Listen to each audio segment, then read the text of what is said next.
সবাইকে আন্তরিক শুভেচ্ছা ও অভিনন্দন জানাচ্ছি। আজকে আমাদের সোশ্যাল রিসার্চ গ্রুপের 24তম পর্বে আজকে আমাদের মাঝে উপস্থিত আছেন মোহাম্মদ মনিরুল ইসলাম। আপনারা সবাই তার সম্পর্কে জানেন। আমি তার সম্পর্কে যাওয়ার আগে আমরা আজকে আমাদের বিষয়টি সম্পর্কে একটু বলে নিই। টেরোরিজম এবং কাউন্টার টেরোরিজম। আপনারা জানেন যে বাংলাদেশে যে সিটিটিসি যে পুলিশের যে শাখাটি আছে সেখানে প্রধান হিসেবে কাজ করছেন মনিরুল ইসলাম। তিনি বাংলাদেশ পুলিশে জয়েন করেছেন 1995 সালে একজন superintendent assistant superintendent of police হিসেবে, এবং তার এই পুলিশ জীবনের 25 বছরের পুলিশ জীবনে তিনি পুলিশের বিভিন্ন শাখায় কাজ করেছেন। এর মধ্যে বেশ কিছুদিন কাজ করেছেন, মানে 9 বছরের বেশি সময় কাজ করেছেন ডিটেকটিভ ব্রাঞ্চে, এবং স্পেশাল ব্রাঞ্চে আরো কাজ করেছেন 2 বছর। এবং তারই প্রচেষ্টায় সিটিটিসি বা যেটাকে আমরা counter terrorism and transnational crime যে ব্রাঞ্চটা আছে পুলিশের, তারই প্রচেষ্টায় বাংলাদেশে এই শাখাটি ওপেন করা হয় এবং তাকেই এখানে প্রধানের দায়িত্ব দিয়েছে বাংলাদেশ সরকার। এবং সেখানে প্রতিষ্ঠা লগ্ন থেকে তিনি সেখানে কাজ করছেন ফেব্রুয়ারি 2016 সাল থেকে। এবং এছাড়াও তিনি বাংলাদেশের যে পুলিশের যে সম্মানজনক পদক বাংলাদেশ পুলিশ মেডেল এবং প্রেসিডেন্ট পুলিশ মেডেল তার আছে। এছাড়াও তিনি ঢাকা বিশ্ববিদ্যালয় থেকে ব্যাচেলর এবং মাস্টার্স করেছেন ইংরেজি বিভাগ থেকে। এরপর পরবর্তীতে তিনি ব্রিটিশ ল এর উপরে গ্রাজুয়েট ডিগ্রি করেছেন এবং পরবর্তীতে আবার ঢাকা বিশ্ববিদ্যালয় থেকে ক্রিমিনোলজি এবং ক্রিমিনাল জাস্টিসের উপর আরেকটি মাস্টার্স ডিগ্রি করেছেন। এছাড়াও জেনোসাইড স্টাডিজ ঢাকা বিশ্ববিদ্যালয় থেকে তিনি একটি পোস্ট গ্রাজুয়েট ডিপ্লোমাও কমপ্লিট করেছেন। তিনি আরো ঢাকা বিশ্ববিদ্যালয় ক্রিমিনোলজি বিভাগে অ্যাডজাঙ্ক্ট ফ্যাকাল্টি হিসেবে কাজ করেন। এছাড়াও তার এই বর্ণাঢ্য ক্যারিয়ারে তিনি 700-রও বেশি প্রেস ব্রিফিং, 200-রও বেশি টক শো, টেলিভিশন টক শোতে তিনি পার্টিসিপেট করেছেন। এছাড়াও তিনি বিভিন্ন পত্র পত্রিকা এবং গবেষণা জার্নালে তার লেখা অলরেডি প্রকাশিত হয়েছে বলে আমরা জানি। আর বাংলাদেশ পুলিশের যে কার্যক্রম, সেই কার্যক্রম সম্পর্কে আপনারা যদি জেনে থাকেন, মনিরুল ইসলামের নাম আপনি না শুনে কখনো থাকেন না। তো মনিরুল ইসলাম সম্পর্কে আর খুব বেশি পরিচয় আমাদের মনে হয় আর দেওয়ার নাই, কিন্তু মনিরুল ইসলামের কাছে আমাদের সোশ্যাল রিসার্চ গ্রুপ সম্পর্কে আমরা মনে করি তাকে একটু আমাদের এই গ্রুপটি সম্পর্কে একটু পরিচয় করিয়ে দেওয়ার দরকার আছে। আমরা সোশ্যাল রিসার্চ গ্রুপ কুমিল্লা বিশ্ববিদ্যালয়, আমি কৃষ্ণ কুমার সাহা, লোক প্রশাসন বিভাগ, এবং এই সোশ্যাল রিসার্চ গ্রুপটি কুমিল্লা বিশ্ববিদ্যালয়ের লোক প্রশাসন বিভাগেরই একটা অংশ। এবং এই সোশ্যাল রিসার্চ গ্রুপে মূলত আমি আছি মেম্বার কোঅর্ডিনেটর হিসেবে, এবং এখানে মেম্বার হিসেবে আমাদের বিশ্ববিদ্যালয় এবং বিশ্ববিদ্যালয়ের বাইরের আমাদের সহকর্মী এবং আমাদের শিক্ষার্থীরা মেম্বার হিসেবে কাজ করছে। এবং এর মূল কাজ গবেষণা এবং সেগুলা বিভিন্ন ভাবে মানে প্রকাশ করা, জার্নাল বা পত্রপত্রিকার মাধ্যমে এগুলো প্রকাশ করা। এছাড়াও করোনাকালীন সময়ে যখন আমাদের বিশ্ববিদ্যালয়ের শিক্ষার্থীরা ঘরে বসে সময় কাটাচ্ছেন, তখন আমরা মনে করেছি যে না, আমরা আমাদের শিক্ষার্থীদের তাদের জ্ঞানের প্রচেষ্টাকে চালু রাখা দরকার। সেই ফলশ্রুতিতে আমরা একটি একটি করে আজকে 24তম ওয়েবিনারে চলে এসেছি। তো আমাদের ওয়েবিনারটা যে ফরম্যাটে মূলত হয় সেটি হচ্ছে, প্রথমে আমাদের যে ডিসকাশন যিনি থাকেন তিনি 15 থেকে 20 মিনিট একটি এই পার্টিকুলার টপিকটাতে কথা বলবেন, যেটি আজকের বিষয় হচ্ছে টেরোরিজম এন্ড কাউন্টার টেরোরিজম। এই বিষয়ে আপনি কথা বলবেন 15 থেকে 20 মিনিট। এর পরবর্তীতে আমাদের যারা পার্টিসিপেন্ট আছে তাদের যদি কোনো প্রশ্ন থাকে আপনার আলোচনার উপরে বা এই পার্টিকুলার বিষয়ের উপরে, অথবা আপনি যেহেতু পুলিশে আছেন পুলিশের কোনো কার্যক্রমের জন্য তাদের কোনো প্রশ্ন থেকে থাকে এবং আপনি যদি মনে করেন সেগুলো আপনি অ্যাড্রেস করবেন, সেগুলো পরবর্তীতে আমরা ফ্লোর ওপেন করার পরে কিউ&এ তে গিয়ে আমরা সেগুলো নিব। আর যারা পার্টিসিপেন্ট আছে তাদেরকে আমি অনুরোধ করবো আপনারা আপনাদের মাইক্রোফোনটি অফ রাখবেন, এবং যদি আপনার কোনো প্রশ্ন থাকে আপনার জুম অপশনে গিয়ে আপনার রেইজ হ্যান্ড বলে একটা অপশন আছে, সেটি করলে আমরা এখান থেকে দেখতে পারবো যে আপনি প্রশ্ন করতে চাচ্ছেন বা আপনার কোনো মতামত আলোচকের কাছে আছে। তো এই পর্যায়ে আমরা আর কথা না বাড়ি আমরা সরাসরি চলে যাই আলোচনায়। আজকের আলোচনার বিষয় টেরোরিজম এন্ড কাউন্টার টেরোরিজম, সন্ত্রাসবাদ বা সন্ত্রাসবাদের প্রতিরোধ, বাংলায় যদি আমরা ট্রান্সলেট করি। তো এই বিষয়ে আমাদের সাথে কথা বলার জন্য আছেন আমাদের মাঝে মোহাম্মদ মনিরুল ইসলাম। আমরা এখন সরাসরি তার কাছে চলে যাব, তিনি এখন এই বিষয়ে বক্তব্য রাখবেন, পরবর্তীতে আমরা প্রশ্ন উত্তর পর্বে চলে যাব। মোহাম্মদ মনিরুল ইসলাম, আপনি কি আমাদের কথা শুনতে পাচ্ছেন? জি, শুনতে পাচ্ছি, ধন্যবাদ আপনাকে।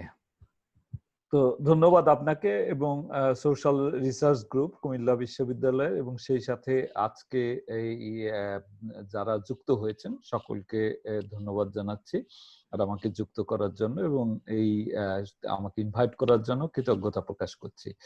আসলে জঙ্গিবাদ বা টেরোরিজম এটি একটি বৈশ্বিক সমস্যা, মানে বর্তমান সময়ের সবচাইতে বড় বলা যায় যে নন ট্রেডিশনাল সিকিউরিটি থ্রেট হিসাবেই আসলে এটি বিবেচিত হচ্ছে বিশ্বব্যাপী। বিশেষ করে ইরাক সিরিয়াতে 2014-তে আইএস এর উত্থানের পরে এটি মানে নতুন যে ডাইমেনশন সেটি নিয়ে এসছে। তো বাংলাদেশেও আমরা দেখেছি, যদিও বাংলাদেশ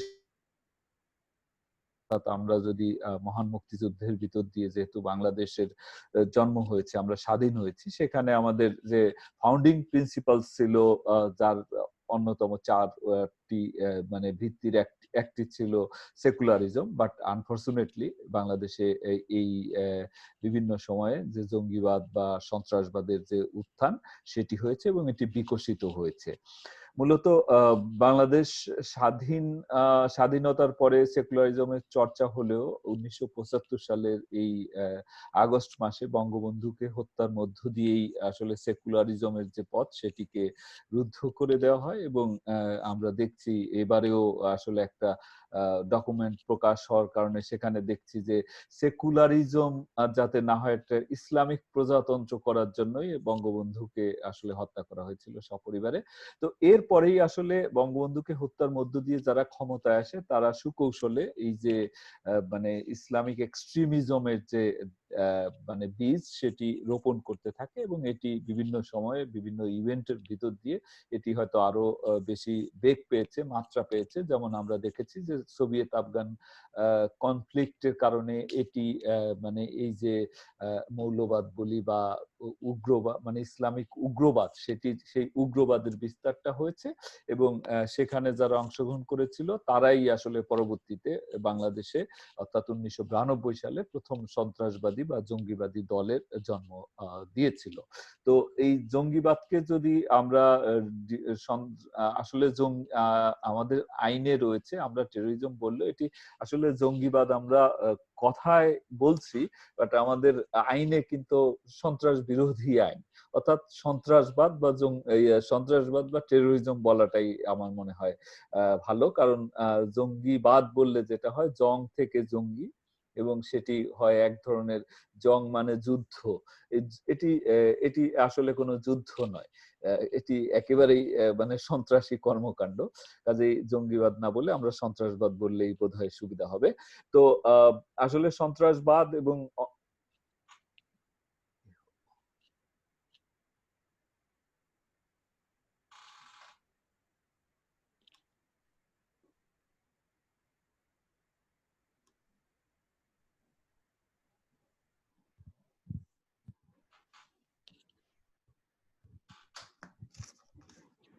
শুনতে পাচ্ছেন আমাকে? আমরা শুনতে পাচ্ছি। তো এই সন্ত্রাসবাদ বা জঙ্গিবাদের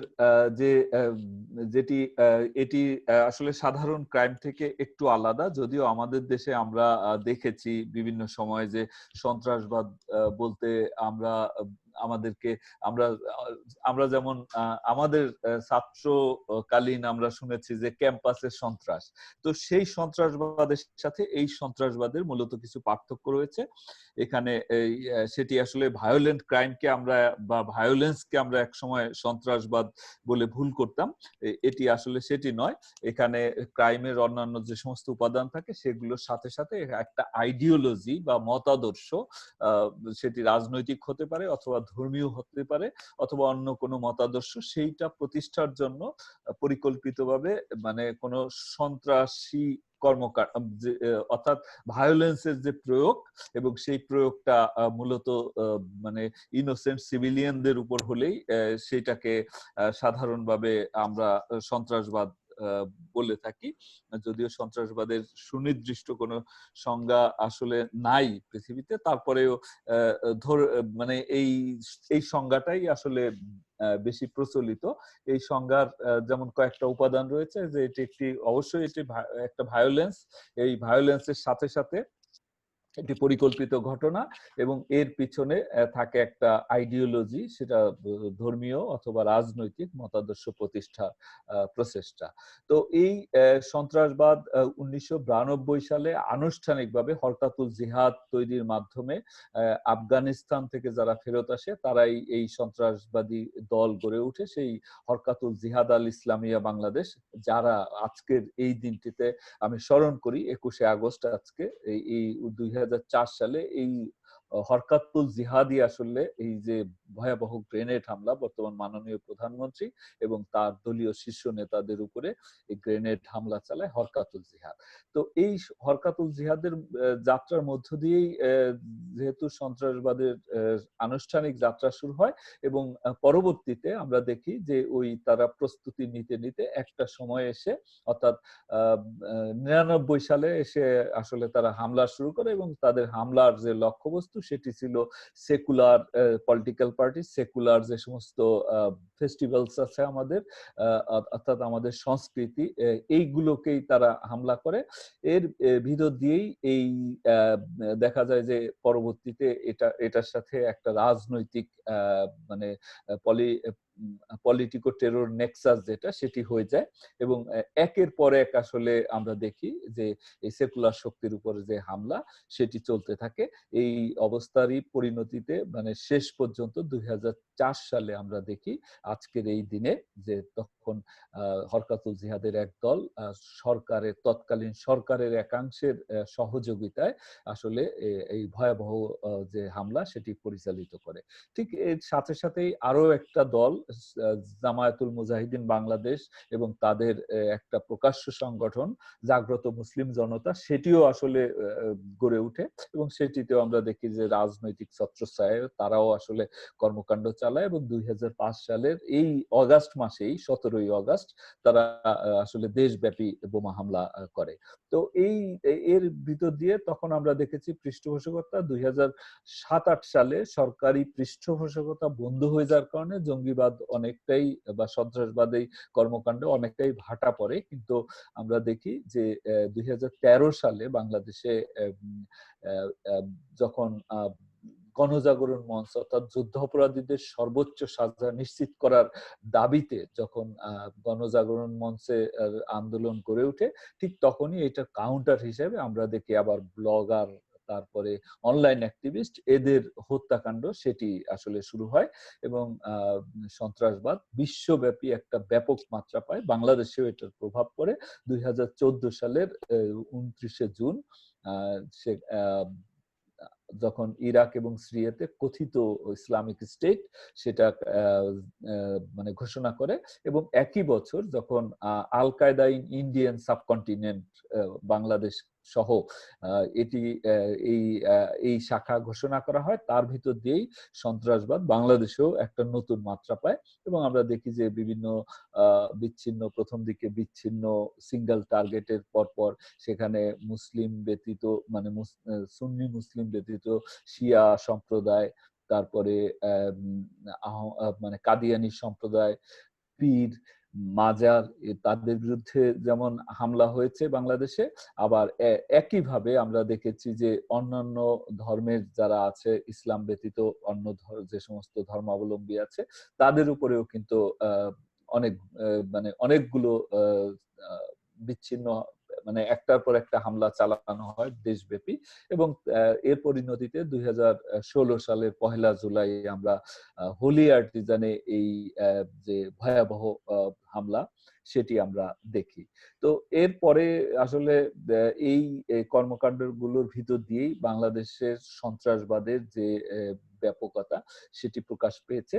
তবে বাংলাদেশের সন্ত্রাসবাদ আমরা দেখেছি এটি শুধুমাত্র আমাদের যেমন আমি বলেছি যে 75-এর পরেই মূলত মানে সন্ত্রাসবাদের যে বীজ সেটি অর্থাৎ উগ্রবাদের বীজ রোপিত হয় এবং উগ্রবাদের বীজই একটা পর্যায়ে সন্ত্রাসবাদের জন্ম নেয়। তো এই ক্ষেত্রে সন্ত্রাসবাদে লিপ্ত হওয়ার আগে আমরা দেখি যে প্রথমত এটার আগেগুলো স্তর রয়েছে।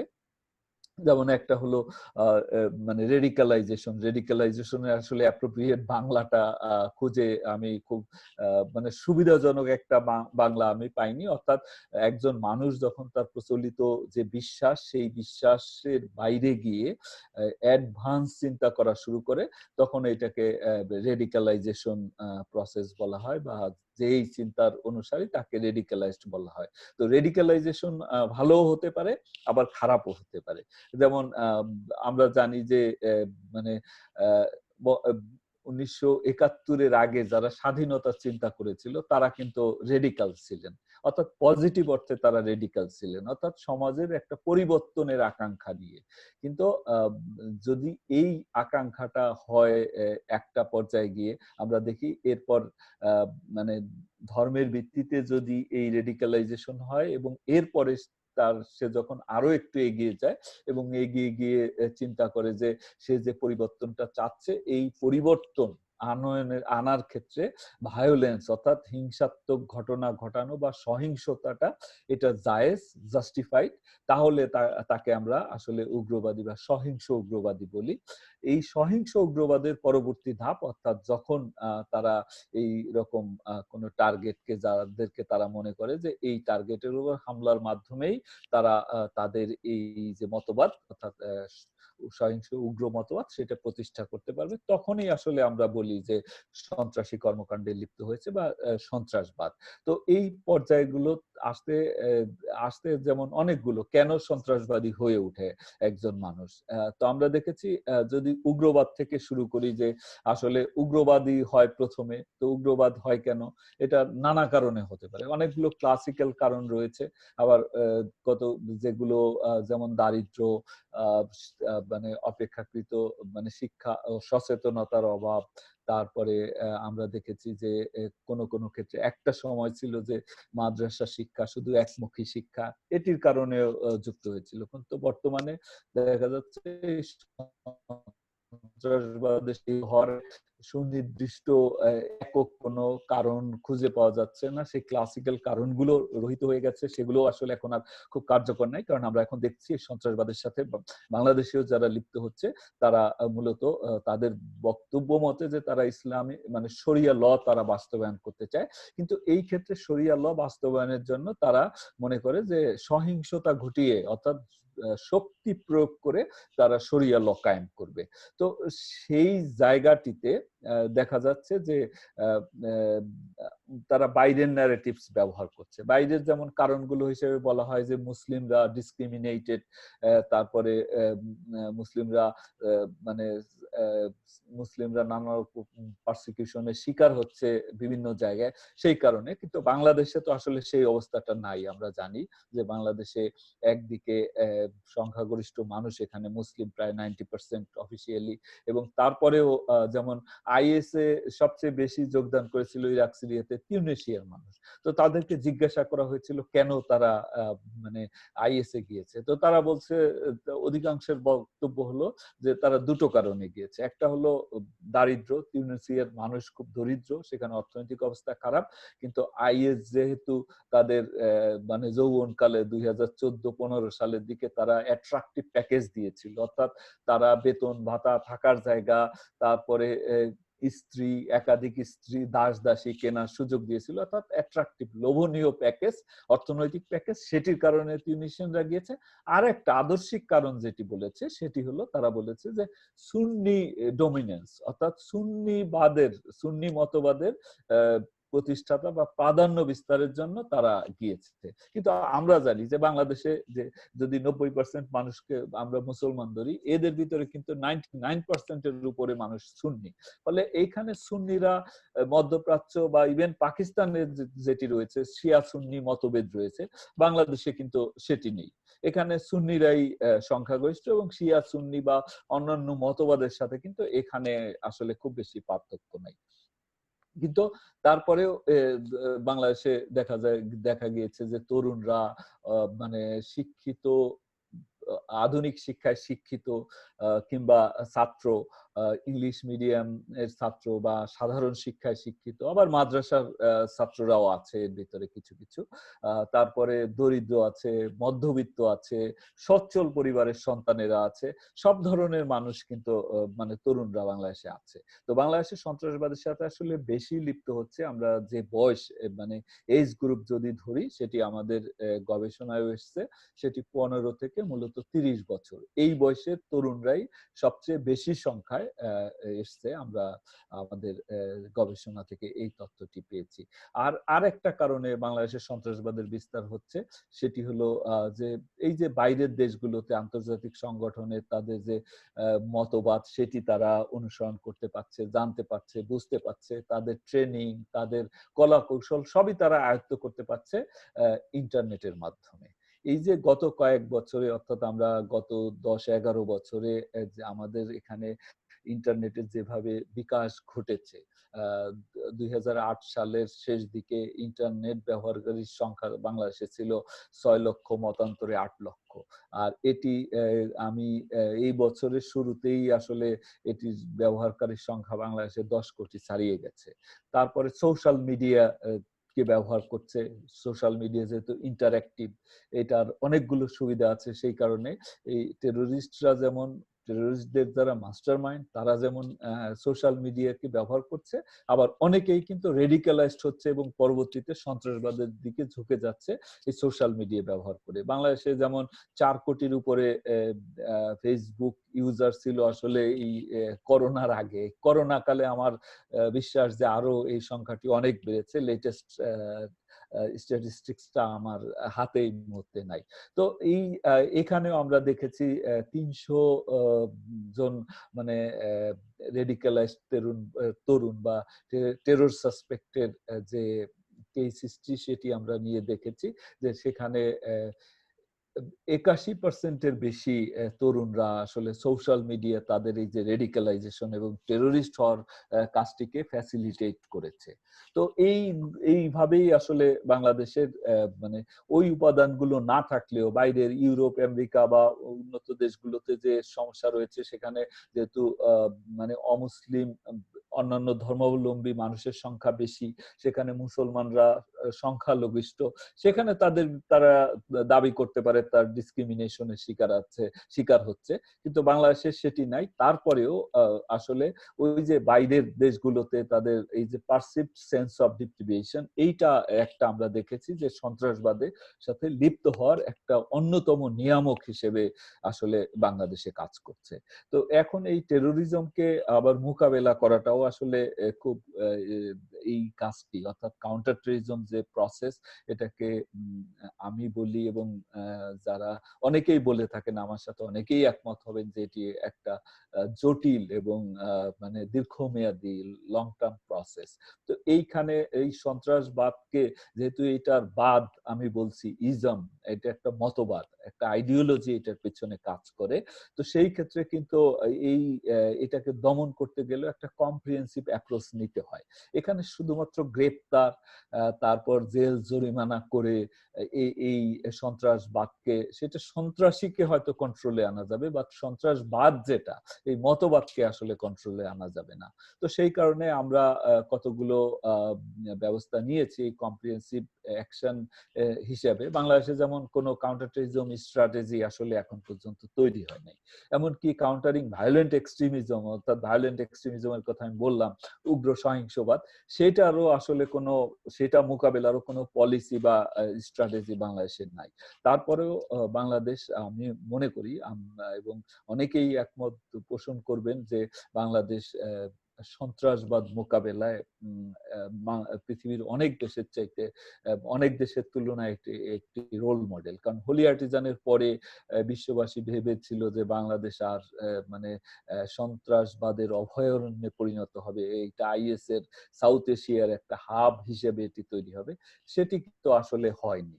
কারণ আমরা সফলভাবে মোকাবেলা করতে পেরেছি, এটার একটা কারণ হলো সরকারের যে জিরো টলারেন্স পলিসি 2009 সালে ঘোষণা করা হয়েছে, এবং সেখানে একটা কম্প্রিহেন্সিভ এবং অ্যাগ্রেসিভ আইন সেটি করা হয়েছে।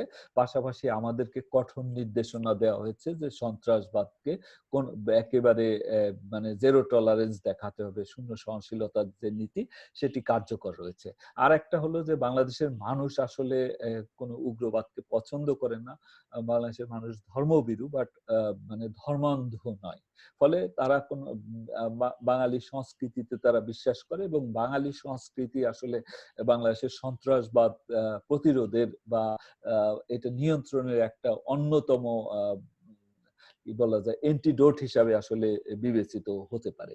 তো সেই দিক থেকে আমরা যে কাজগুলো আমরা করছি, সরকার করছে, সেগুলো যেগুলো জোর দিয়েছে সেটা আইন মানে তাদেরকে আইনের আওতায় নিয়ে আসার পাশাপাশি, অর্থাৎ মানে ক্রিমিনাল জাস্টিস সিস্টেমে নিয়ে আসার পাশাপাশি এটি যে প্রথমত ইন জেনারেল এই সন্ত্রাসবাদের ঝুঁকি সম্পর্কে, উগ্রবাদের ঝুঁকি সম্পর্কে সাধারণভাবে মানুষকে সচেতন করার কাজ সেটি আসলে শুরু হয়েছে এবং এই কাজটি আমরা কাউন্টার টেররিজমের ট্রান্সন্যাশনাল ক্রাইমের পক্ষ থেকে খুব জোরে সোরে শুরু করেছিলাম বিভিন্ন জায়গায়, কিন্তু করোনার কারণে এটি একটু থমকে গেছে।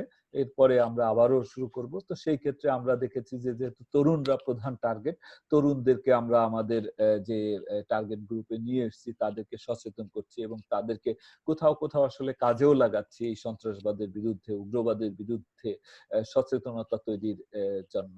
আবার একইভাবে আমরা দেখেছি যে সন্ত্রাসবাদের সাথে, অর্থাৎ একটা তরুণের পরিবর্তন, উগ্রবাদের পথে পরিবর্তন, সহিংস উগ্রবাদের পথে যাত্রা, এটি প্রথম বুঝতে পারে আসলে তার বাবা মা, অর্থাৎ তার আচরণগত কিছু পরিবর্তন দেখা দেবে, এটি বাবা মা বুঝতে পারে। সেই কারণে কমিউনিটিকে আমরা এনগেজ করার চেষ্টা করছি বাংলাদেশে।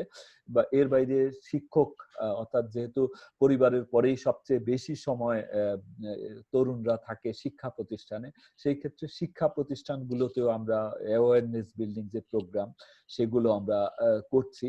এর বাইরে মানে একেবারে তৃণমূল পর্যায়ে যাতে আমাদের বার্তাটা পৌঁছে যায় সেই জন্য আমরা গ্রামের চৌকিদার, দফাদার, তারপরে নির্বাচিত জনপ্রতিনিধি যারা আছেন একেবারে ইউনিয়ন পরিষদের মেম্বার থেকে শুরু করে তাদেরকে আমরা এই সচেতনতার কাজে তাদেরকে আমরা লাগাচ্ছি, অর্থাৎ প্রথমে তাদেরকে আমরা সচেতন করার জন্য তাদের নিয়ে আমরা কথা বলছি, সেমিনার করছি, এরপরে তারা যাতে তাদের এলাকায়। এর বাইরে আমরা দেখেছি যে এই যে যেহেতু আইডিওলজি এবং দুঃখজনক হলেও সত্য যে একটা ধর্মীয় আইডিওলজিকেই তারা আসলে ব্যবহার করছে, ধর্মের ভুল ব্যাখ্যা দিয়ে, মানে বিকৃত ব্যাখ্যা দিয়ে তারা এই সন্ত্রাস অর্থাৎ সহিংসতাকে তারা জায়েজ বলছে।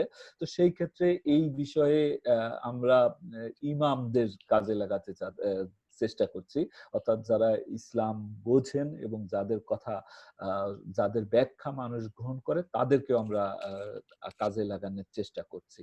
এর বাইরে সুশীল সমাজ, মানে মিডিয়া এবং কালচারাল অ্যাক্টিভিস্ট সবাইকেই আসলে আমরা অনবোর্ড করার চেষ্টা করছি যে যারা এই সন্ত্রাসবাদ মোকাবেলায় মানে একইভাবে সচেতনতা তৈরির কাজে তারা ভূমিকা রাখতে পারেন। পাশাপাশি একেবারে তারপরেও যারা সন্ত্রাসী হয়ে যাবে তাদেরকে আসলে এই কমিউনিটির লোকজন পারবে না, তাদেরকে মোকাবেলার জন্য আমরা, অর্থাৎ police, counter terrorism, transnational crime police এবং গোয়েন্দা সংস্থাগুলো, আমরা আমাদের নিজেদেরকে প্রশিক্ষিত করে এবং আমাদের যে ইন্টেলিজেন্স নেটওয়ার্ক সেটি শক্তিশালী করার মাধ্যমে সেই কাজটি আমরা করছি। এছাড়া আমরা জানি যে বাইরের দেশগুলোতে শুধুমাত্র সন্ত্রাসবাদ না, যে কোনো ধরনের ক্রাইম বা সোশ্যাল মানে আমরা যেটা দেখি সেই সমস্ত দেশে সাধারণত একাডেমিক্স যারা আছেন, একাডেমিশিয়ান, তারা রিসার্চ করেন, রিসার্চ ফাইন্ডিংস নিয়ে আসলে ওই ল এনফোর্সমেন্ট এজেন্সি গুলো কাজ করে। তো সেই ক্ষেত্রে বাংলাদেশে যেহেতু রিসার্চের সংখ্যা অপ্রতুল দুঃখজনক ভাবে হলেও, তো সেই ক্ষেত্রে আমরা একাডেমিশিয়ানদের সমন্বয়ে আমরা বেশ কিছু রিসার্চ প্রোগ্রাম হাতে নিয়েছি ইতোমধ্যে। সরকারি অর্থেই আমরা এই যে এই মানে প্রায় 10টির মতো রিসার্চ টপিকের উপর রিসার্চ আমরা ঢাকা ইউনিভার্সিটির সেন্টার ফর জেনোসাইড স্টাডিজ এর মাধ্যমে বিভিন্ন সম্মানিত শিক্ষকদের মাধ্যমে সেটি সম্পূর্ণ করেছি। এটি এখন প্রকাশের যে প্রক্রিয়া সেটি আমরা চালাচ্ছি। তো এটি প্রকাশ হলে দেখা যাবে যে এর থেকেও আইন শৃঙ্খলা বাহিনী, অভিভাবক, তারপরে তরুণরা, শিক্ষাবিদ সকলেই আসলে উপকৃত হতে পারবেন। তো এইভাবে আমরা অল আউট যে process, comprehensive process, whole of society যে অ্যাপ্রোচ, সেটার মাধ্যমেই আমরা সন্ত্রাসবাদকে বাংলাদেশে নিয়ন্ত্রণে নিয়ে আসার আমরা চেষ্টা করছি। ধন্যবাদ জনাব মনিরুল ইসলাম, আপনাকে অসংখ্য ধন্যবাদ জানাতে চাই। প্রথমত আপনি আমাদেরকে সময় দিয়েছেন এবং আপনার যে বক্তব্য, এখান থেকে আমার মনে হয় যারা পার্টিসিপেন্ট আসে এবং আমিও মানে এই এই এই টেররিজম এবং কাউন্টার টেররিজম এই সম্পর্কে নানা তথ্য এবং নতুন তথ্য আমি বলবো আমি পেলাম। তো এই পর্যায়ে আমরা এখন প্রশ্ন উত্তরে চলে যাব সরাসরি। অলরেডি আমাদের কাছে প্রশ্ন আসা শুরু হয়েছে এবং অনেকে চ্যাট বক্সে প্রশ্ন করেছেন। তো আমি যেহেতু আমি একটু সুযোগ নিতে চাই, যেহেতু আপনাকে আর ওইভাবে কবে পাবো তার কোনো ঠিক নাই। তো সেক্ষেত্রে আপনি একটা বিষয় বলছিলেন যে সোশ্যাল মিডিয়ার মাধ্যমে এই এই এই টেরোরিজম যে বিষয়টা, এটা মানে রিক্রুট করা একটা প্রসেস খুব স্ট্রং এবং সেখানে ন্যারেটিভ ইউজ করা হয় এবং এই ন্যারেটিভ গুলা হচ্ছে আপনার বাহিরের, আমাদের বাংলাদেশের বা আমাদের নেটিভ ন্যারেটিভস না। তো এবং আপনি আরেকটা বিষয় বলছিলেন যে প্রথম মানে যে মানে সন্তান বা ইয়াং জেনারেশন যারা খারাপের দিকে যাচ্ছে বা টেরোরিজমের পথে যাচ্ছে, এটা প্রথম বুঝতে পারে পিতামাতা বা শিক্ষক। সেখানে আমার একটু দ্বিমত আছে এবং সেটার সাথে লিঙ্ক করে প্রশ্নটি আমি করতে চাই। সেটি হচ্ছে যে আজকাল কিন্তু সোশ্যাল মিডিয়া আমাদের হাতে চলে এসেছে। তো একটা বাচ্চা সে যখন ঘরে শুয়ে আছে সে কিন্তু হাতে ফোনটা ইউজ করছে এবং সে তার বাবা মাকেও টের পেলে সে কিন্তু ফোনটা সাথে সাথে আপনার মানে বন্ধ করে বা স্ট্যান্ড বাই রেখে সে কিন্তু তার মা বাবার সাথে কথা বলছে। সেক্ষেত্রে মা বাবা বা সন্তানের বা শিক্ষকের কিন্তু বোঝার উপায়টা অনেক কমে গেছে। তো সেই জায়গা থেকে সেটা একটা বিষয়। আর দ্বিতীয় বিষয়টা আমি যেটা বলতে চাচ্ছিলাম যে আপনি বলছিলেন যে ন্যারেটিভ তারা মানে রিক্রুটমেন্টের জন্য মানে এই এই এই টেরোরিস্ট গ্রুপ রিক্রুটমেন্টের জন্য যে ন্যারেটিভটা তারা ইউজ করছে সেটি হচ্ছে বাহিরের অন্য দেশের, মিডল ইস্ট বা সেক্ষেত্রে বাংলাদেশে আপনারা যারা আপনার কাউন্টার টেরোরিজম নিয়ে কাজ করছেন সেক্ষেত্রে সোশ্যাল মিডিয়ায় আপনাদের এই কাউন্টার ন্যারেটিভ, বিকজ যে ন্যারেটিভ থাকলে তার কাউন্টার ন্যারেটিভ যদি না থাকে তখন কিন্তু একটা ব্যালেন্স মানে একজন একজন ইয়াং বাচ্চা ছেলে বা মেয়ে সে কিন্তু বুঝতে পারবে না, তার কাছে ওইটাই মনে হবে যে আমার আমার জাতি আমার ধর্মের লোকেরা মানে নিপীড়নের মধ্যে আছে, আমাকে এখানে কাজ করতে হবে। সেক্ষেত্রে ওই কাউন্টার ন্যারেটিভটা নিয়ে আপনারা কোনো কাজ করতে পারছেন কিনা বা করছেন কিনা সেই বিষয়ে যদি আমাদের একটু বলতেন প্লিজ।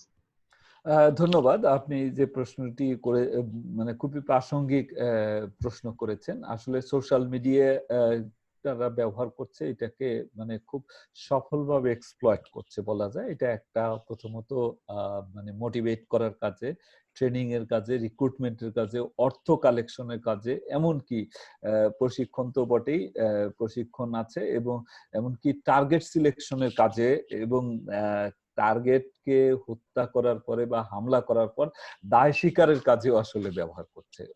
মানে তো সোশ্যাল মিডিয়াকে অনেকভাবেই তারা এক্সপ্লয়েট করছে।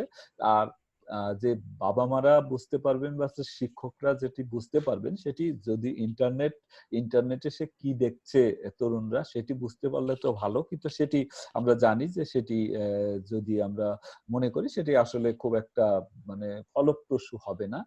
যেটি বুঝতে পারেন সেটি হলো পরিবর্তন, তার আচরণগত অনেকগুলো পরিবর্তন দেখা দেবে। অর্থাৎ আমরা দেখেছি, আমরা অনেকগুলো কেস স্টাডি এবং আমরা রিসার্চ করতে গিয়ে বা অন্যান্য কাজ করতে গিয়ে আমরা ঘনিষ্ঠভাবে যে সমস্ত তরুণেরা সন্ত্রাসবাদের সাথে মানে লিপ্ত হয়েছে, এমনকি হোলি আর্টিজানে যারা হামলা করেছে তাদের গার্ডিয়ান, তাদের পরিবারের সদস্যদের সাথে আমরা অনেকবার কথা বলেছি। তারপরে দেশের অন্যান্য জায়গায়ও যারা নিহত হয়েছে মানে সন্ত্রাসবাদী কর্মকাণ্ডে লিপ্ত হতে গিয়ে অথবা গ্রেপ্তার হয়ে হাজতে আছে, তাদের বাবা মাদের সাথে আমরা কথা বলেছি। তো তারা বলেছেন সেই জায়গাগুলো থেকেই আমরা কিছু লক্ষণ, যে লক্ষণগুলো আচরণগত পরিবর্তনের যেগুলো দেখে তারা বুঝতে পারেন, তারা বলেছেন, অনেকেই বলেছেন যে তারা এই পরিবর্তনগুলো দেখেছিলেন কিন্তু এটি কি কারণে সেটি তারা বুঝতে পারেন নাই, যে কারণে এই যে এই অঘটনটি আসলে ঘটে গেছে। তো সেটি হলো যে একটা খুব স্বাভাবিক তরুণ যে ইউনিভার্সিটিতে বা কলেজে পড়ছে, সে বাসায় বসে বাসায় যখন থাকছে, বাসায় একসঙ্গে টিভি দেখছে, তারপরে একসঙ্গে খাবার খাচ্ছে, জন্মদিন পালন করছে, তারপর তার যে এই যে বন্ধু বান্ধব সব পরিচিত পারিবারিক অনুষ্ঠানগুলো, সামাজিক অনুষ্ঠানগুলোয় অংশগ্রহণ করছে। শুক্রবার এসে নামাজ অন্যদিন পড়ুক বা না পড়ুক, শুক্রবার এসে পাশের মসজিদে জুমার নামাজ পড়ছে। অর্থাৎ ধর্ম পালনের ক্ষেত্রে সে স্বাভাবিকতা বজায় রাখছে, খেলাধুলা করছে কিংবা গান শুনছে কিংবা কার্টুন দেখছে, এগুলো করছে। কিন্তু হঠাৎ করে দেখা গেল এই যে এই মানে চটপটে তরুণটি তার সে একেবারে চুপচাপ হয়ে গেছে। এখন সে আর বাসায় যতক্ষণ থাকে নিজের ঘর থেকে মানে রুম থেকে বেরোচ্ছে না, দরজা বন্ধ করে দিচ্ছে, টেলিভিশন দেখছে না। এমনকি আগে সে হয়তো ইন্টারনেটে চ্যাটিং করতো ড্রয়িং রুমে বসে বা পরিবারের অন্যান্য সদস্যদের সামনে। এখন সে ইন্টারনেট ব্যবহারে দেখা যাচ্ছে যে একেবারে গোপনীয়তা রক্ষা করছে ঘরের ভিতর। সে যখন সে টেবিলে বসে খাচ্ছে কিংবা ড্রয়িং রুমে বসছে তখন কিন্তু সে একেবারেই ব্রাউজ করবে না। একেবারে এটি একটি। তারপর পুরনো বন্ধু বান্ধব সেটি পরিবর্তন হয়ে যাবে। এই যে যে সমস্ত সামাজিক অনুষ্ঠান, পারিবারিক অনুষ্ঠান, এগুলোকে সে বয়কট করবে। শুক্রবারে সে পাশের মসজিদে আর নামাজ পড়তে যাবে না, কারণ তার মাথায় ঢুকে গেছে যে সরকারি অনুদানে নির্মিত মসজিদে নামাজ সহি হবে না। সে তার মতাদর্শের অনুসারীদের মসজিদ হয়তো কোথাও খুঁজে বের করবে। তারপর খেলাধুলা একেবারে করবে না, টেলিভিশন তো দেখবে না, কার্টুনও দেখবে না, জন্মদিন হোক বা অন্যান্য যে সমস্ত দিন আছে এগুলো সে একেবারেই বলবে এগুলো বিদাত। কিছু কিছু শব্দ কথায় কথায় মুরতাদ, বিদাত, কাফের এই শব্দগুলো সে বেশি ব্যবহার করতে থাকবে।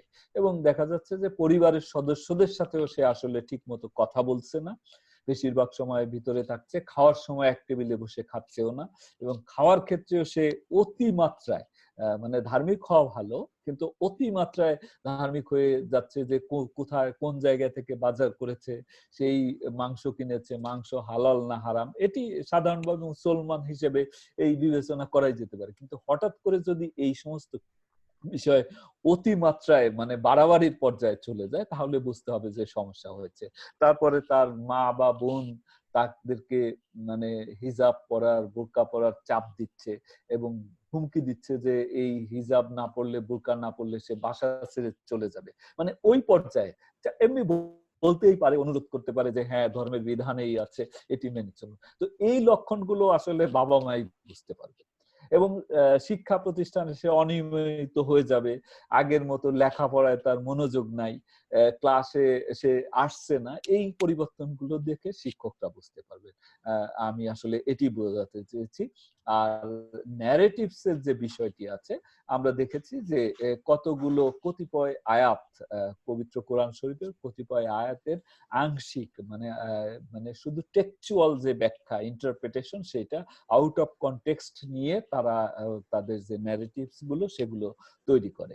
তো এইটার জন্য এই আয়াতগুলোর বা কিছু হাদিস রয়েছে, সেই হাদিসগুলোর যে মানে যথার্থ ব্যাখ্যা, এই ব্যাখ্যাটি আমরা আমরা যারা ইসলামিক ক্লেরিক্স আছেন তাদের মাধ্যমে আসলে আমরা দেওয়ার চেষ্টা করছি। তো সেই ক্ষেত্রে কিছু কিছু ইউটিউবেও আসলে পাওয়া যাবে কিছু কিছু মাওলানা ইসলামী চিন্তাবিদ, তারা বক্তব্য রাখছেন, জঙ্গিবাদের বিপক্ষে, সন্ত্রাসবাদের বিপক্ষে বক্তব্য রাখছেন। তবে এটি আরো মাত্রায় আরো বেশি হওয়া দরকার। এবং এই ন্যারেটিভস, যেমন আমাদের র্যাপিড অ্যাকশন ব্যাটালিয়ন একটা কাউন্টার ন্যারেটিভস তৈরি করেছিল, তো সেটি আসলে দেখা গেছে খুব একটা জনপ্রিয়তা পায়নি, কারণ এটি সরকারি সংস্থা করলে আসলে এটা গ্রহণযোগ্য খুব একটা হবে না। এটি ইসলামী চিন্তাবিদ যারা আছেন, আলেম উলেমা আছেন, তাদেরকে এই কাজে আসলে লাগাতে হবে। তবে বাংলাদেশে একটা বড় কাজ হয়েছে বলতে হবে, সেটি হলো যে 1,00,000 ইমাম মানে ইসলামিক থিঙ্কার যারা আছেন, ইসলামী বলা যায় যে বুদ্ধিজীবী, ইসলামী আলেম উলেমা, তারা যেমন সন্ত্রাসবাদের বিরুদ্ধে, সন্ত্রাসবাদ শরীয়ত বিরোধী এরকম একটা ফতোয়া কিন্তু 2016 সালেই দিয়েছেন। এটি বিশ্বব্যাপী কিন্তু সমাদৃত হয়েছে, কিন্তু বাংলাদেশে মানুষ আসলে শুধু রাজনৈতিক উদ্দেশ্য খুঁজে এবং রাজনৈতিক উদ্দেশ্য থেকে এটিকে বাংলাদেশে মানে কোনো মিডিয়া এবং অন্যান্য খুব একটা গুরুত্ব দেয়নি। কিন্তু এটি কিন্তু বিশ্বব্যাপী একটা প্রশংসিত হয়েছে এবং এটা একটা অত্যন্ত বড় কাজ হয়েছিল, যেটি আসলে আমরাও এইটার এই প্রচারটাকে যথাযথভাবে এই প্রচারটা আসলে করতে পারিনি। এটিও 1 লক্ষ ইমাম যখন ঘোষণা দেয় যে এই মানে জিহাদের নামে এই যে সহিংসতা ঘটানো এটি শরীয়ত বিরোধী, এটা অনইসলামিক, তখন তো এটি তরুণদের মনে অবশ্যই দাগ কাটে। তো তারপরে আমরা ইমামদের প্রতি শুক্রবারে বলার জন্য চেষ্টা করছি যে যাতে তারা সন্ত্রাসবাদের বিপক্ষে, মাদকের বিরুদ্ধে, সমসাময়িক বিষয়ে তারা যাতে বক্তব্য রাখেন। তো তাতে কোথাও কোথাও এটি হচ্ছে, আবার কোথাও কোথাও যেটি হচ্ছে যে আগে যে পক্ষে বক্তব্য দিত সন্ত্রাসবাদের, এখন বিপক্ষে না দিলে অন্তত পক্ষে দিচ্ছে না, নিউট্রাল একটা অবস্থানে এসছে এটি। তবে এই কাজটি অর্থাৎ কাউন্টার ন্যারেটিভস বা অল্টারনেটিভ ন্যারেটিভসটা আরো বেশি হওয়ার প্রয়োজন রয়েছে বলে আমি মনে করি। ছোট্ট করে আরেকটু যদি সোশ্যাল মিডিয়ায় আপনি কিন্তু যেটা বললেন যে এটা কিন্তু মানে ইন রিয়েল লাইফ বা মসজিদে বা দেশের মধ্যে ফিজিক্যালি, কিন্তু সোশ্যাল মিডিয়ায় যেমন মানে আমাদের বেশিরভাগ মানুষ কিন্তু ফেসবুকে, বাংলাদেশ ইয়াং জেনারেশন ফেসবুকে অ্যাট্রাক্টেড। সেই ফেসবুকে কোনো কাউন্টার নেগেটিভ ইনিশিয়েটিভ আপনাদের পক্ষ থেকে আছে কি? এটি আমাদের আছে, তবে সীমিত। এই বিষয়টি এখনো সীমিত। ইউটিউবে কিছু বক্তব্য রয়েছে, ইউটিউব যেহেতু সোশ্যাল মিডিয়া হিসেবেই বিবেচিত হয় সেখানে, আর যে সমস্ত সাইটগুলোতে তারা তাদের ব্যাখ্যাগুলো দিচ্ছে সেইটার একটা কাউন্টার ওই জায়গাগুলোতে মানে আমরা করার চেষ্টা করছি। এই কাজটি আছে, এটি আছে। তবে এই কাজটি আমি আবারও বলছি যে এই কাজটি অপর্যাপ্ত। ধন্যবাদ মোহাম্মদ মনিরুল ইসলাম। আমরা এখন আমাদের পার্টিসিপেন্টের কাছে কিছু প্রশ্ন আছে, অলরেডি আমাদের চ্যাট বক্সে অনেক প্রশ্ন চলে এসেছে, আমরা সেখান থেকে আমরা চলে যাব। আমরা প্রথমেই একটি প্রশ্ন করে রেখেছে অরূপ বড়ুয়া। অরূপ বড়ুয়া এখন ইরাসমাস মুন্ডাস স্কলারশিপ নিয়ে ইউরোপে লেখাপড়া করছে, সেন্ট্রাল ইউরোপিয়ান ইউনিভার্সিটি বুদাপেস্টে। অরূপ বড়ুয়া ঢাকা বিশ্ববিদ্যালয় থেকে লেখাপড়া করছে, সে আমাদের সাথে জয়েন করেছে। তার অনেকগুলো প্রশ্ন ছিল, আমি রিকোয়েস্ট করব অরূপ বড়ুয়াকে সে যদি একটি প্রশ্ন আমাদের আজকে আলোচককে করতেন, এবং আপনি যদি ছোট্ট করে আপনার পরিচয় সহ বলতেন সেক্ষেত্রে ভালো হতো। অরূপ বড়ুয়া, আপনি শুনতে পাচ্ছেন আমাদেরকে? হ্যাঁ কৃষ্ণদা, আমি আপনাকে শুনতে পাচ্ছি, শুনতে পাচ্ছেন? হ্যাঁ, আমরা শুনতে পাচ্ছি। প্লিজ আপনার ছোট্ট করে পরিচয় দিয়ে ছোট্ট করে প্রশ্নটি যদি করতেন প্লিজ। আচ্ছা, আপনাকে সহ বাকি যারা যুক্ত হয়েছেন, বিশেষত আমাদের মূল আলোচক মনিরুল ইসলাম স্যার সহ সবাইকে সালাম এবং শুভেচ্ছা। আশা করি সবাই ভালো আছেন।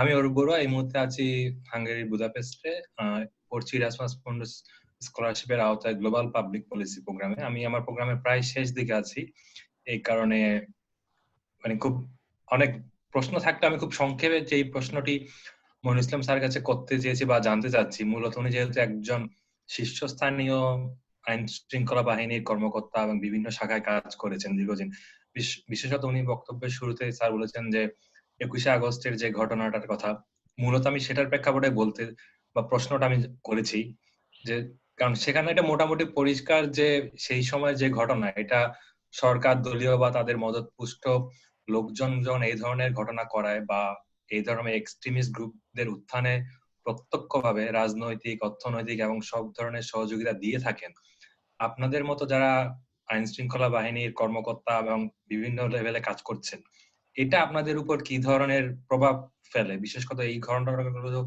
তদন্ত বা বিচার প্রক্রিয়া, আইনি প্রক্রিয়ায় যায়, সেটা আপনাদেরকে কিভাবে বাধাগ্রস্ত করে বা আপনারা স্বাধীনভাবে কাজ করতে পারেন কিনা, এটা ছিল। আর একটা পরবর্তী যেটা জানতে চাচ্ছিলাম, যদি কোনো কারণে কোনো প্রেক্ষাপটে সেটা স্থানীয়ভাবে যদি গণতান্ত্রিক যে চর্চা বা জনতান্ত্রিক প্রক্রিয়া, সেই প্রক্রিয়াগুলো যদি জনগণ এবং রাজনৈতিক দলের যদি ভূমিকা যদি কমে যায় যে কোনো কারণেই, এই ইস্যুগুলো তখন পরবর্তীতে অন্য ধরনের এক্সট্রিমিস্টদের উত্থানে কোনো প্রভাব ফেলে কিনা? ধন্যবাদ স্যার।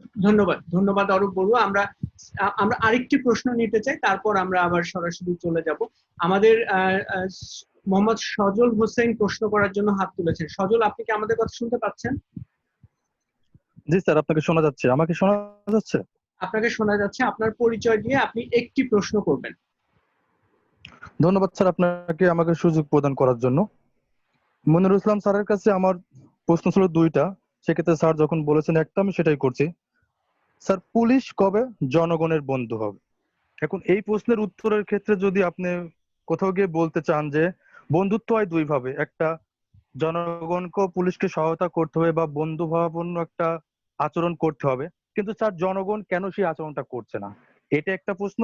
আর দ্বিতীয় হচ্ছে, আমরা দেখেছি স্যার বঙ্গবন্ধু হত্যার সঙ্গে জড়িতদের শাস্তির বিধান কার্যকর করা হয়েছে, বাংলাদেশের রাজাকারদের বিচার করা হয়েছে, এটা যদিও অপ্রাসঙ্গিক হচ্ছে, আমি জানি না এটা প্রাসঙ্গিক কিনা, বা যেহেতু এখানে পুলিশ প্রধানকে আমরা পাচ্ছি না এজন্য আপনাকেই করা। দ্বিতীয়ত হচ্ছে স্যার, এখানে রাজাকারদেরও কিন্তু ফাঁসির রায় কার্যকর করা হয়েছে। এছাড়া বঙ্গবন্ধুকে এনে যদি কখনো কটূক্তি করা হয়, সেখানে কিন্তু অনেক দ্রুত একটা অ্যাকশন নেওয়া হয়ে থাকে।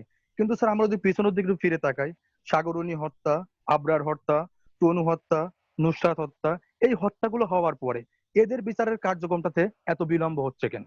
এই দুটো প্রশ্ন স্যার। ধন্যবাদ সজল। ধন্যবাদ আমরা স্যার আপনাকে। আমরা আমরা আলোচকের কাছে ফেরত যেতে চাই। আলোচক যদি মনে করেন সে প্রশ্নগুলো অ্যাড্রেস করবেন। মোহাম্মদ মনির ইসলাম, আপনি কি আমাদের কথা শুনতে পাচ্ছেন? জি, আমি শুনতে পাচ্ছি। আমি প্রথমেই মিস্টার অরূপের প্রশ্নের জবাব দিচ্ছি যে আসলে সন্ত্রাসবাদ দমন করতে গেলে প্রথমে যেটা লাগে পলিটিক্যাল একটা কনসেনসাস। সেখানে যদি সরকারের কোনো অংশ কিংবা পলিটিক্যাল পার্টি যদি মানে সন্ত্রাসবাদকে উস্কে দিতে চায় কোনোভাবে, প্রত্যক্ষ বা পরোক্ষভাবে সেটি প্যাট্রোনাইজ করে, তাহলে যারা এটার মানে নিয়ন্ত্রণের কাজে নিয়োজিত, অর্থাৎ আইন শৃঙ্খলা বাহিনী কিংবা গোয়েন্দা সংস্থা, তাদের জন্য এটি আসলে খুব ডিফিকাল্ট হয়ে যায়, যেটি আমরা দেখেছি 21শে আগস্টের গ্রেনেড হামলার পরে বা তার আগে পরেও আসলে অনেকগুলো হামলা হয়েছে। সেখানে শুধুমাত্র মানে বিচার তো পরের কথা, সেখানে তদন্ত ঠিক মতো হয়নি। সেখানে সেই জায়গাটিতে তদন্ত এখন এটি আসলে কতটা সরকারের কতটা নির্দেশনা ছিল এবং তৎকালীন যারা তদন্ত কাজে নিয়োজিত ছিল তাদের নিজেদেরও গাফিলতি ছিল কিনা, সেটি আসলে আমার মনে হয় সেই বিতর্ক আসলে 7 সালের পরে কিন্তু তদন্তের যে মানে রহস্য যেটি সেটি উদ্ঘাটিত হয়েছে। অর্থাৎ আমরা ধরে নিতে পারি যে ওই সময়টাতে যারা এই তদন্ত কাজে নিয়োজিত হয়েছিলেন পরবর্তীতে, তারা চাপমুক্ত পরিবেশে এবং প্রফেশনাল তদন্তকারী হিসেবে তারা কাজটি পরিবেশে করতে পেরেছিলেন বলেই কিন্তু আসলে এই রহস্যগুলো উদ্ঘাটিত হয়েছে পরবর্তীতে। তো সেই ক্ষেত্রে একটা পেশাদার তদন্তকারী সংস্থা যদি থাকে, তারা সাধারণত পলিটিক্যাল চাপের মুখে কোনো মানে কোন রকম প্রভাবে প্রভাবিত না হয়ে তদন্ত চালাতে পারে।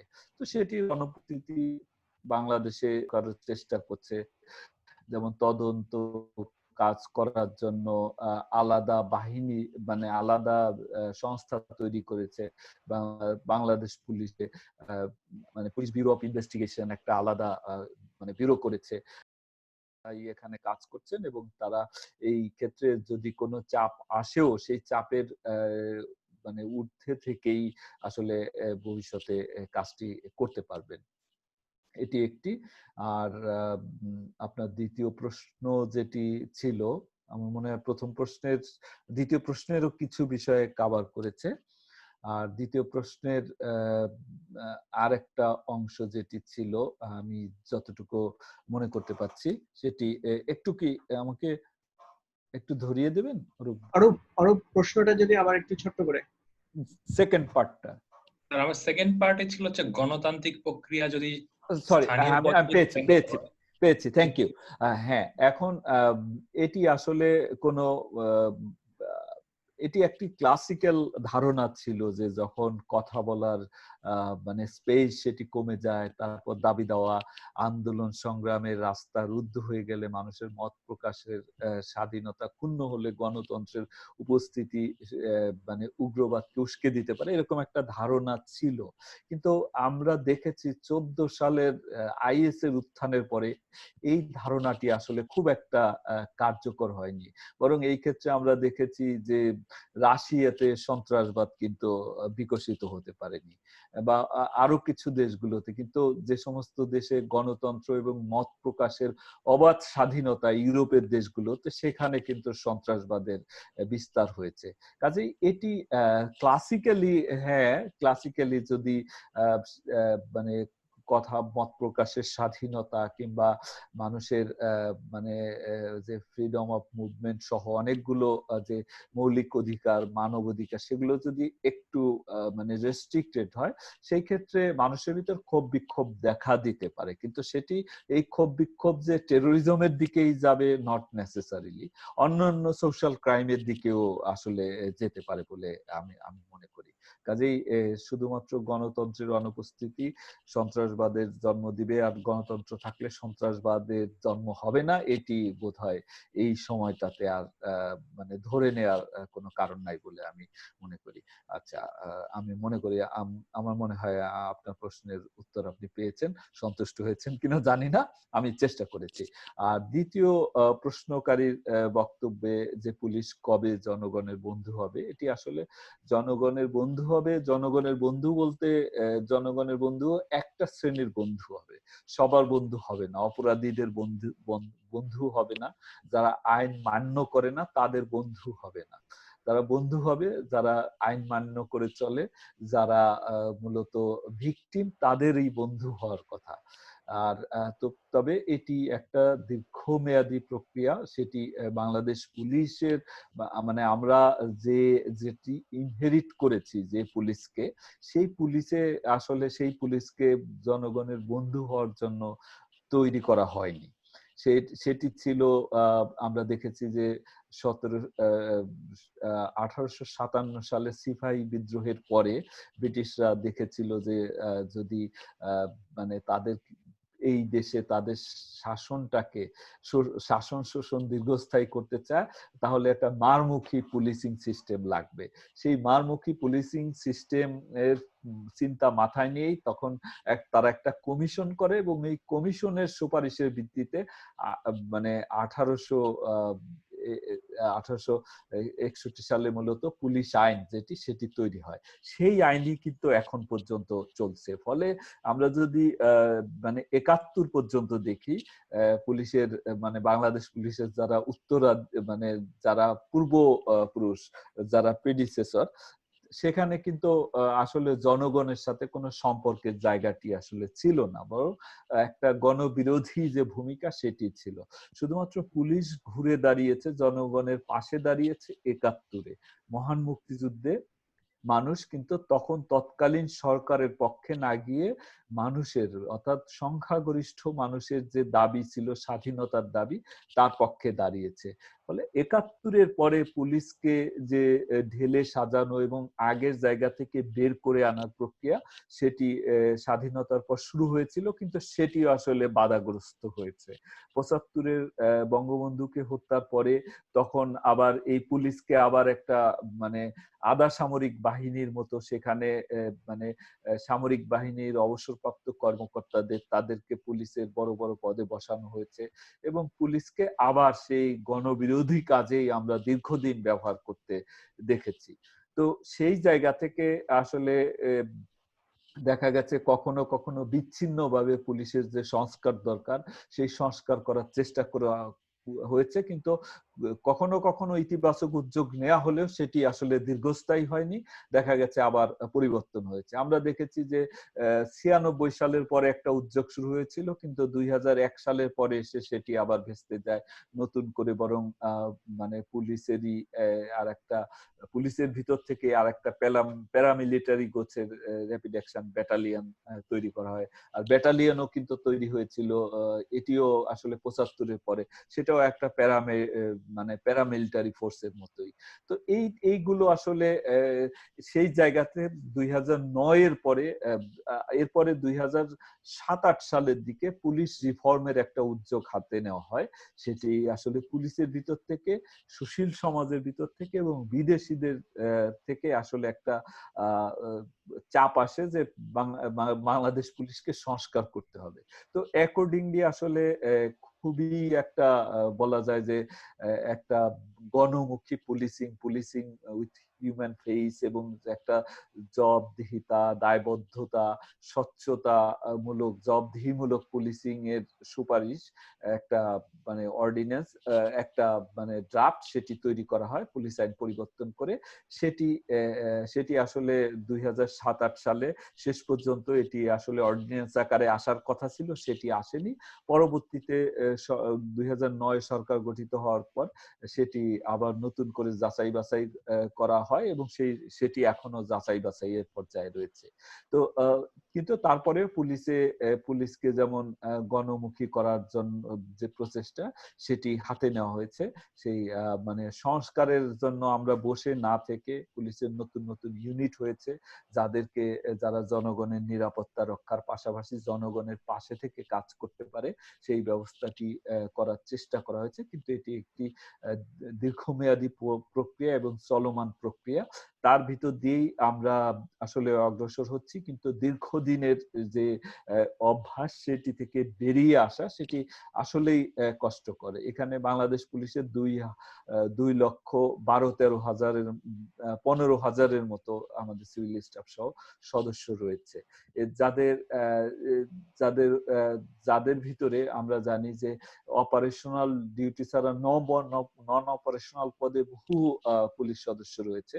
তো সেই ক্ষেত্রে আমরা যাদের কথা মানে পুলিশের বন্ধু আমরা মনে করি যে অধিকাংশ পুলিশ সদস্যই তাদের ভিতরে যে পরিবর্তনের হাওয়া সেটি বইছে, এবং করোনা কালে আমরা দেখেছি যে করোনার এই মহামারী কালে পুলিশ তার দায়িত্বের বাইরে গিয়ে, অর্থাৎ শুধুমাত্র গতানুগতিক দায়িত্বের বাইরে গিয়েও পুলিশ এমন মানে মানুষের বলা যায় হাসপাতালের দরজা থেকে একেবারে কবরস্থান পর্যন্ত সব জায়গায় কিন্তু পুলিশ একেবারে জনগণের পক্ষে দাঁড়িয়েছে। তো সেই কাজটি অব্যাহত আছে।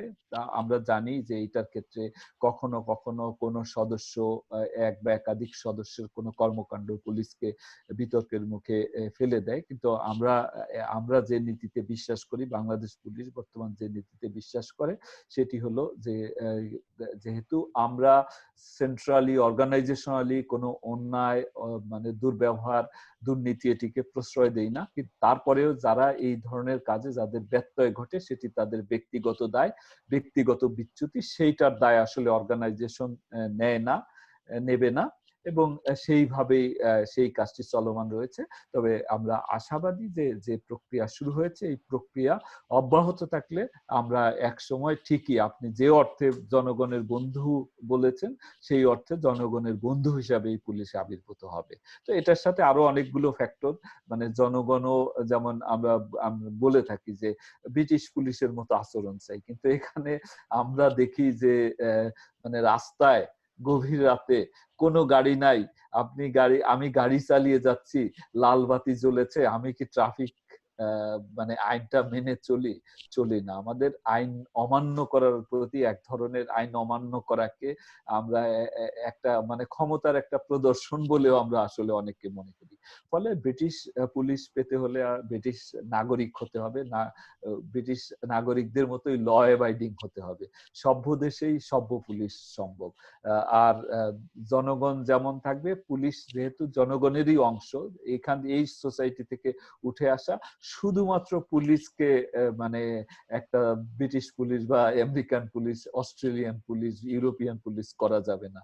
মানুষ মানে আমাদের সাধারণভাবে আমাদের চারিত্রিক পরিবর্তনগুলো আসলে ঘটাতে হবে। ধন্যবাদ মোহাম্মদ মনিরুল ইসলাম। আমরা আবার একটু প্রশ্নের পর্বে চলে যাই।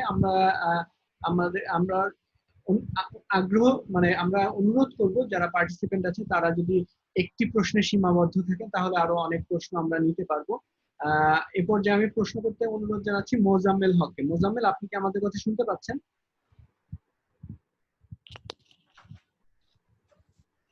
জি স্যার, আমি শুনতে পাচ্ছি। আপনার পরিচয় দিয়ে আপনি মোহাম্মদ মনিরুল ইসলামকে প্রশ্নটি করুন প্লিজ। ধন্যবাদ মনিরুল ইসলাম স্যারকে খুব সুন্দর করে একটি আলোচনা আমাদের সামনে উপস্থাপন করার জন্য। স্যারকে আমি যে প্রশ্ন করব সেটা হলো যে যারা নাকি সন্ত্রাসবাদ করছে, আমরা জানি যে যারা সন্ত্রাসবাদ করছে তারা ধর্মটাকে, একটা দল তারা ধর্মটাকে ভিত্তি করে তারা সন্ত্রাসবাদ করছে, কিন্তু স্যার ধর্মটাকে ভিত্তি করে সন্ত্রাসবাদ করছে বা ধর্মের বাইরে কিন্তু সন্ত্রাসবাদ আছে। যেমন এই আমাদের দেশে যে মাঝে মধ্যে কতগুলো ঘটনা ঘটে, এই নিউজিল্যান্ডের মধ্যে যে হত্যাকাণ্ডটা হলো সেটা একটা সন্ত্রাসবাদ। তারপরে গত কয়েকদিন আগে যে মেজর সিনহাই হত্যা করা হলো সেটাকে আমরা সন্ত্রাসবাদ হিসেবে আখ্যায়িত করতে পারি।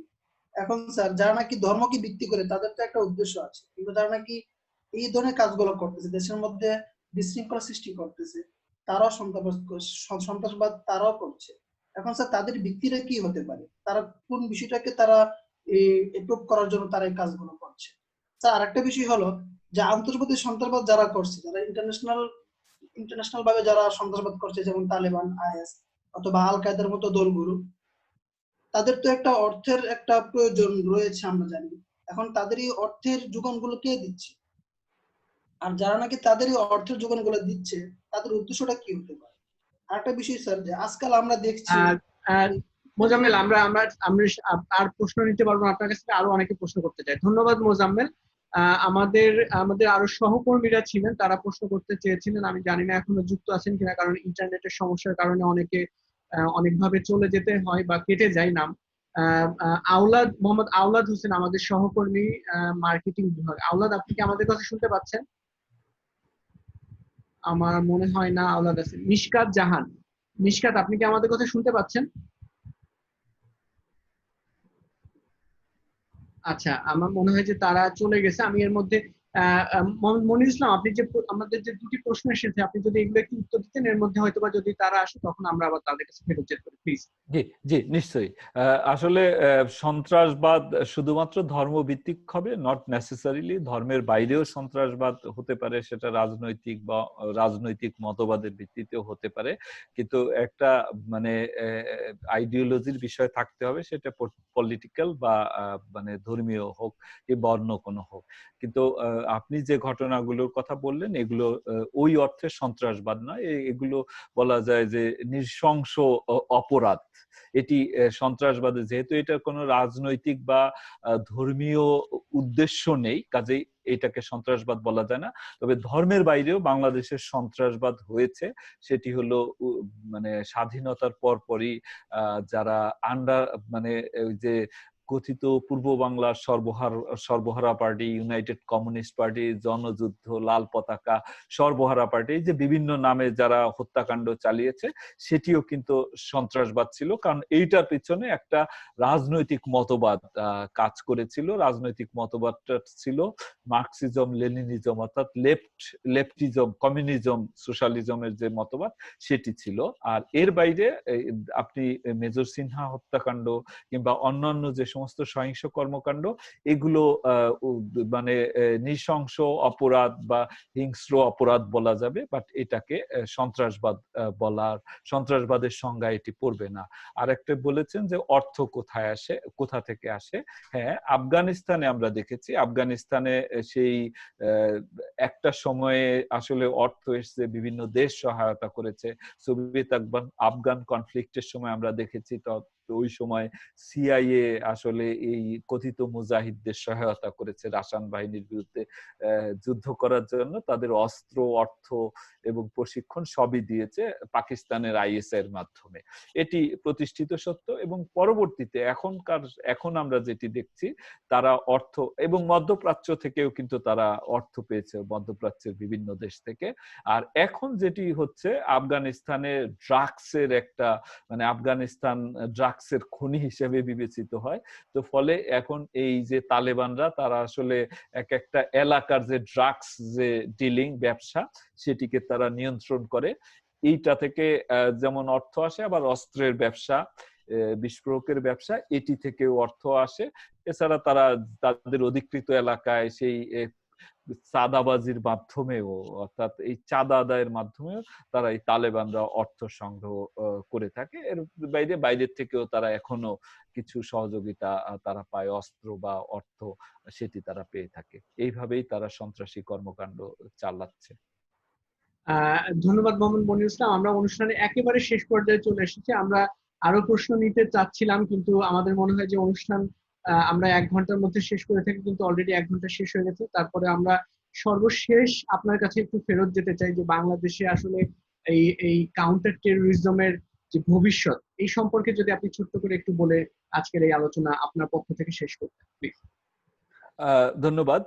আসলে বাংলাদেশে আমি মনে করি যে বাংলাদেশে যেহেতু মানুষ, আমি বলেছি, রিপিট করছি যে বাংলাদেশের মানুষ ধর্মভীরু, বাট এই দেশের মানুষ আসলে মানে ঐতিহাসিক ভাবেই দেখা যায় যে শান্তিপ্রিয় মানুষ, যারা কোনো উগ্রবাদ, সেটি ধর্মীয়ই হোক অথবা রাজনৈতিক হোক, কোনো উগ্রবাদকে তারা সমর্থন করে না।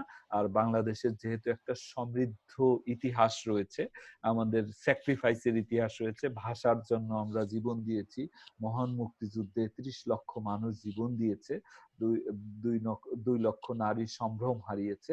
তো এই যে আমাদের সমৃদ্ধ একটা ইতিহাস, আবার আমাদের যে সাহিত্য সংস্কৃতি রয়েছে, এটিও আসলে খুব সমৃদ্ধ। আমাদের যে গানগুলো রয়েছে, যেমন এগুলো সবই কিন্তু সেকুলার প্রকৃতির একেবারে, যেটি আর এর বাইরে রয়েছে আমাদের একটা দীর্ঘ বছরের সুদীর্ঘ একটা ইতিহাস রয়েছে, সেটা হলো সাম্প্রদায়িক সম্প্রীতি।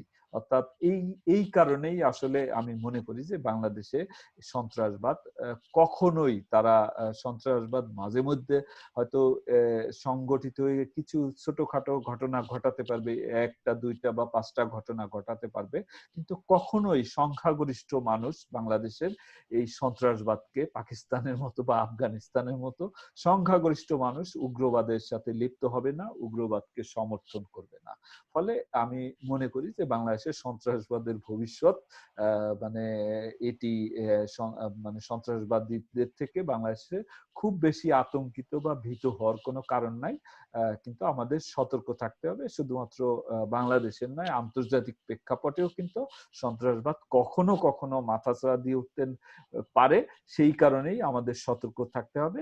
আমি মনে করি, আমি বিশ্বাস করি যে বাংলাদেশের মুক্তিযুদ্ধের চেতনা এটি যত বেশি বাস্তবায়িত হবে, যত বেশি সংস্কৃতির চর্চা হবে, এবং যত বেশি সাম্প্রদায়িক সম্প্রীতির যে চর্চা, বাংলাদেশে যে ঐতিহ্য রয়েছে, সেটি যত বেশি বিকশিত হবে, যত বেশি যুব তরুণেরা মানে বিজ্ঞান ভিত্তিক শিক্ষার দিকে অগ্রসর হবে, তত বেশি আমরা সন্ত্রাসবাদের ঝুঁকি থেকে আস্তে আস্তে দূরে সরে যেতে পারবো।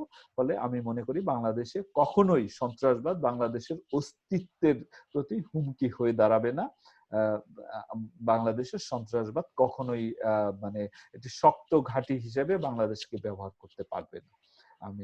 কিন্তু সেই জন্য আমাদের সবাইকে কাজ করে যেতে হবে। তো সবাইকে আমাকে দাওয়াত দেওয়ার জন্য এবং আমার বক্তব্য শোনার জন্য, ধৈর্য ধরে প্রশ্ন করার জন্য আন্তরিক কৃতজ্ঞতা, এবং আমাকে আজকে সোশ্যাল রিসার্চ গ্রুপ যে আমন্ত্রণ জানিয়েছে, তাদের প্রতি আবারও কৃতজ্ঞতা, এবং সকলের সর্বাঙ্গীন মঙ্গল কামনা করে, এবং করোনা কালে সবাই সতর্ক থাকুন, সুস্থ থাকুন, সবার সুস্থতা কামনা করে বক্তব্য শেষ করছি। ধন্যবাদ মোহাম্মদ মনিরুল ইসলাম। আপনারাও আপনার কাছে কৃতজ্ঞ, আপনি আপনার অনেক ব্যস্ততার মাঝে আমাদেরকে সময় দিয়েছেন। আমরা সোশ্যাল রিসার্চ গ্রুপ কুমিল্লা বিশ্ববিদ্যালয়ের পক্ষ থেকে আপনাকে আন্তরিকভাবে শুভেচ্ছা ও অভিনন্দন জানাতে চাই। আমরা আমাদের অনুষ্ঠান শেষ করব। শেষ করার আগে আমরা আরো ধন্যবাদ দিতে চাই আমাদের কুমিল্লা বিশ্ববিদ্যালয়ের লোক প্রশাসন বিভাগকে, যারা আমাদের এই অনুষ্ঠান সফল কাম করার জন্য প্রতিনিয়ত আমাদেরকে সাপোর্ট দিয়ে যাচ্ছেন, আমাদেরকে অনুপ্রেরণা দিয়ে যাচ্ছেন, এবং সেই সাথে আমরা আরো ধন্যবাদ দিতে চাই এতক্ষণ যারা আমাদের সাথে ছিলেন, আমাদের সাথে যুক্ত হয়েছেন, এবং আমাদের আজকের আলোচনা শুনেছেন, এবং সাথে সাথে এই আলোচনায় বিভিন্ন রকম প্রশ্ন করেছেন, মতামত দিয়েছেন। সেই পর্যায়ে আমি আর আজকে কথা বাড়াবো না, সবাইকে আন্তরিক শুভেচ্ছা অভিনন্দন জানাচ্ছি, এবং আগামী অনুষ্ঠানে জয়েন করার জন্য আমন্ত্রণ জানিয়ে আজকের অনুষ্ঠান আমরা এখানেই শেষ করছি। সবাই ভালো থাকবেন, সুস্থ থাকবেন, শুভরাত্রি। আপনাদের সবাইকে ধন্যবাদ। ঠিক আছে, ওকে, আমরা এখন এই মিটিংটা শেষ করে দেবো। ভালো থাকবেন সবাই।